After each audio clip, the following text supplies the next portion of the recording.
Muhammad Abdullahi Farmajo, Prime Minister of Somalia, says the Al-Qaeda-linked militia group Al-Shabbab is vowing to avenge the killing of Osama bin Laden by continuing to kill and attack innocent civilians.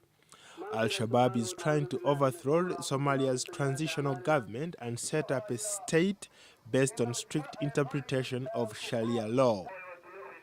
The Somali American Prime Minister says his government and the African Union troops have boosted security around the capital Mogadishu and are now expanding to other areas under their control. Making some progress, and a lot of things needs to be done.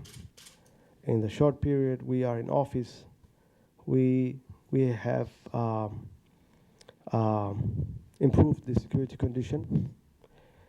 We increased the revenue that enable us to pay salaries for all civil servants and the military. Muhammad Farmajo says his government has made some significant gains in trying to reach out to young militants in the last couple months, and more than 150 Al-Shabaab militia fighters have defected and joined the government forces.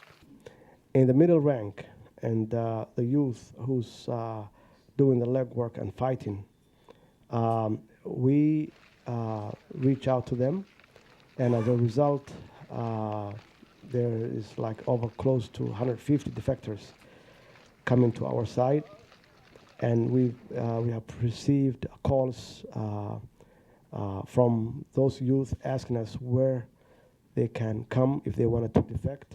Al-Shabaab controls much of southern and central Somalia, but has lost some ground in recent weeks to a government offensive.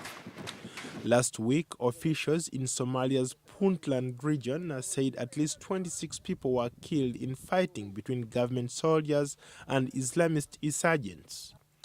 Basto Ahmed, a US-based Somali community leader, observes that the transitional government is making progress in the fight against Al-Shabaab.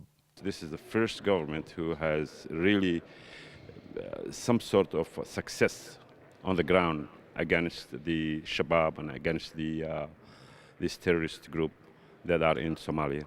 They have made some significant gains, and they only been in office for the last probably about 8 months. Ahmed says the killing of Osama bin Laden will diminish Al-Qaeda's ability to support the Somali militant group. We hope that their funds, their economical funds from Shabbab came from Al-Qaeda. They had a meeting yesterday in Shabbab leadership, declared themselves that the loss of bin Laden will be missed because they used to get training from Al-Qaeda and they used to get funds from Al-Qaeda. David Schmock, Senior Vice President for the U.S. Institute of Peace, says that though the African Union and Somali forces have made headway against Al-Shabaab, the group may not be deterred by the death of the Al-Qaeda leader.